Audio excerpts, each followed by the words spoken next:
Assalamualaikum warahmatullahi wabarakatuh dan salam sejahtera. Uh, Kali ini saya ingin mengulas tentang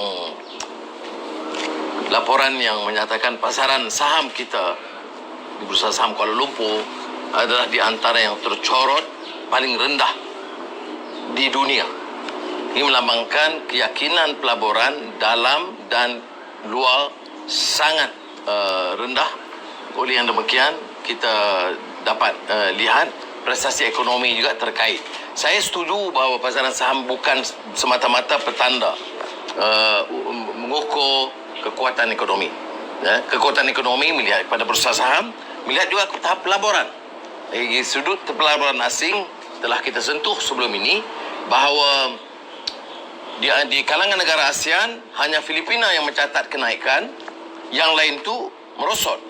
Tetapi merosot kecil, 20%, 50%. Malaysia merosot paling buruk dan parah di ASEAN, sekitar 68%.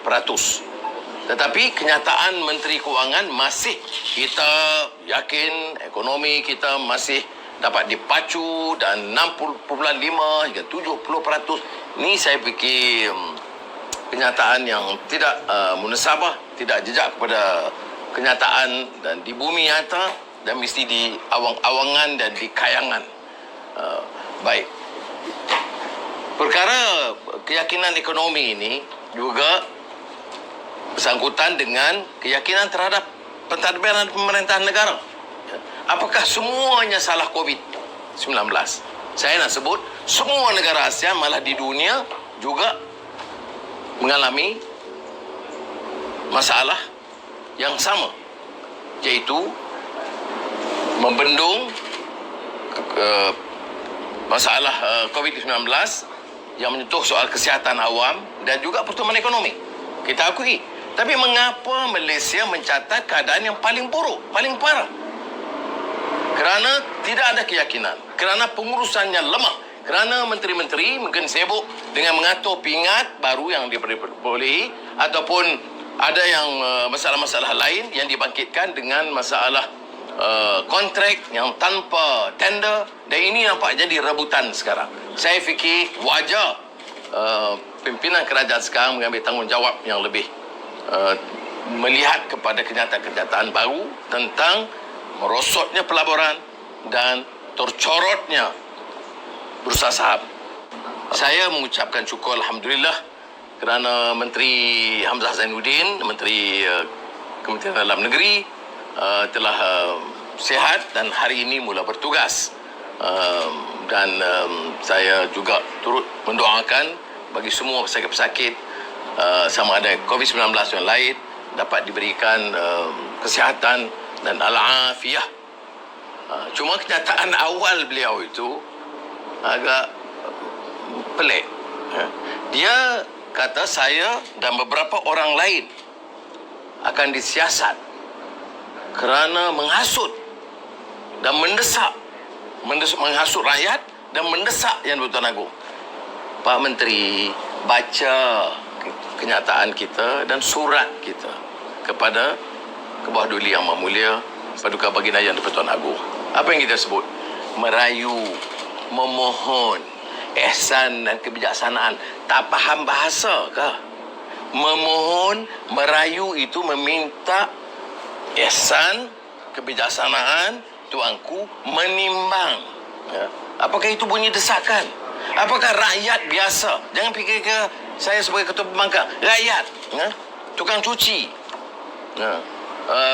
barisan hadapan, pekerja biasa, tak boleh merayu kepada Yang Pertuan Agong meminta supaya mempengaruhi keadaan, memperbaiki keadaan, hal-hal yang kita tidak setuju.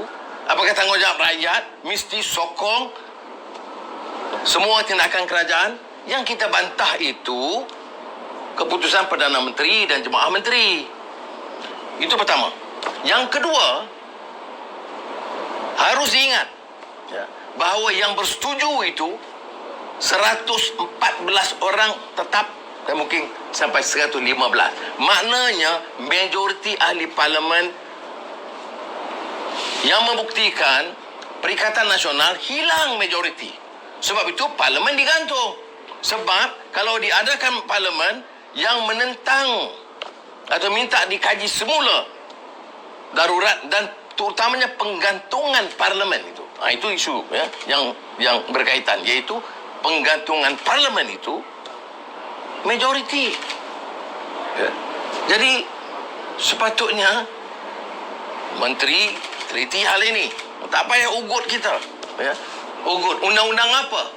Saya nak tanya, undang-undang apa dalam negara kita, peraturan perlembagaan mana yang tidak membolehkan rakyat memohon ehsan kebijaksanaan Yang Bertuan Agung dalam apa-apa perkara pun.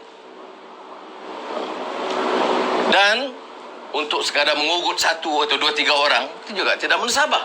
Kerana yang membawa kes ini ke mahkamah, ya, saya bagi pihak Pakatan Harapan dan ahli-ahli Dewan Undangan Negeri dan juga ahli-ahli daripada NGO termasuk Bersih yang telah kebukakan ataupun akan kebukakan rayuan di mahkamah.